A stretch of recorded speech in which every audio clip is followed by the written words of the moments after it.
Lui si chiama Salvatore Maenza, probabilmente molti di voi lo conosceranno. È un amico carissimo col quale abbiamo un bel rapporto epistolare solo su Facebook, perché Facebook oggi è diventato un mezzo incredibile che è comune alle persone.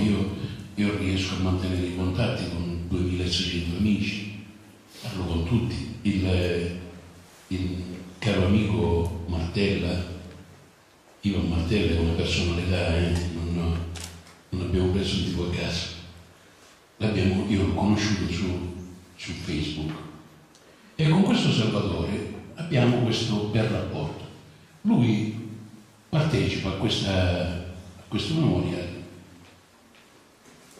però quasi al momento non ci conosciamo. Mi pare di averlo visto qualche volta, ma alcuni anni fa, ma non ricordo più la sua faccia, solo per la fotografia che pubblichiamo sui libri. E allora leggo, come ripeto, e posso anche sbagliare la pronuncia perché è la prima volta che la leggo. L'aria fresca da mattina non si può decontare, è una bella sensazione che si può solo provare. I polmoni dell'allegria d'aria dolce e profumata, quando parte per la campagna e ti arriva una ventata. E quest'aria da mattina che si apre a ciavagliare, ogni femmina cupanaro arriva a accampare. Coscuro si parteva, al mare si chiamava, per uno e per due, da timpa si chiamava. Dopo un'ora i camminare in tassata ci aggiornava, come a pagina di un libro si tapeva tutto il mondo e accompagnavano di corpo i colori dell'autunno. Si arrivava poi in chiusa, dopo tanto camminare, si era già stanchi prima di cominciare. All'anto un campiere domava antiche luci, ma se stava troppo assai a cominciare a fare luci. Femminette, che facciamo?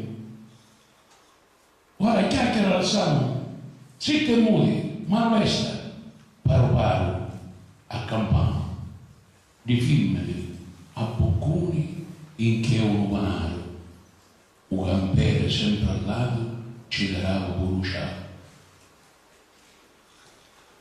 Dal monte di Calanna, un sole poi spuntava, allungava i suoi raggi e entrava e guariava.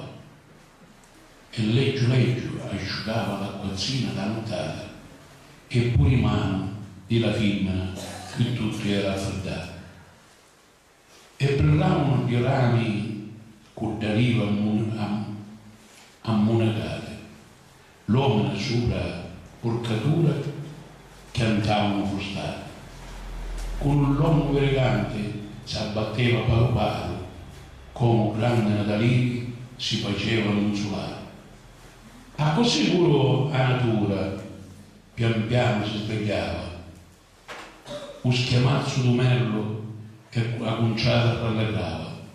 In cielo di cobalto c'era uno stormo che volava.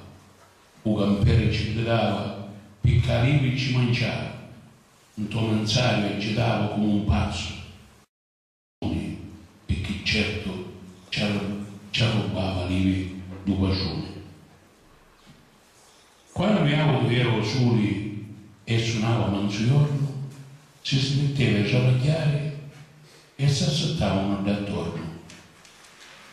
Si tapeva a succedere con un mazzo pane a righe, ma c'era pure tanta gente che di tutto era privo. C'era gente pauredda che pareva pure brutto, non aveva comparaggio e si mangiava panosciuto. Manco c'era tanto tempo per poter mangiare, si roseva un campiere a monine a travagliare.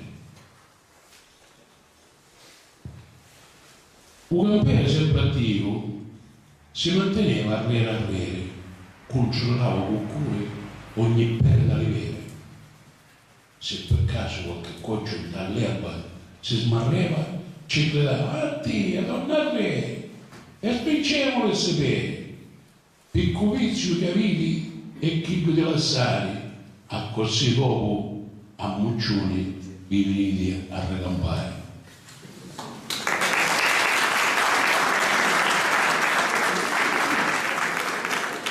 Poi col deposito sapevano portare, perché un raccolto sapevano misurare. Tiso come un fuso stavano camperi, con un'amponenza pareva un corazziere. Bisogna vedere che ari che si dava, come un badoglio s'atteggiava, mentre l'operaio o tommo lo maniava, un campere puntava 1, 2 e 3. Quando si dice tu me ne arrivava, s'arma gridava. Dopo i femmine con due sacco sulla testa camminano con dei pisi e portavano paesi, o paesi della cara, per a rocca incastonata, mentre sulla si montava un grafone volteggiava.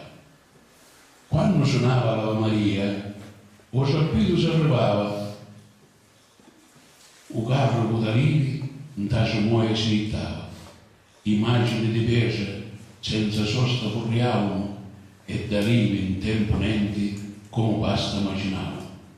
Poi l'uomo ne travagliavano pure di notte, con maestria e con pazienza, inchievano i pochi sporti. Poi con dischi di ferro erano incolonnati in tuo carrello e subito in tuo d'occhio pressati. Dopo tutte sti notti e onna di travaglio, con un filucciallo virti ne esce l'odio, ne esce denso continuo dos operatori e come l'oro prezioso gli ave colori.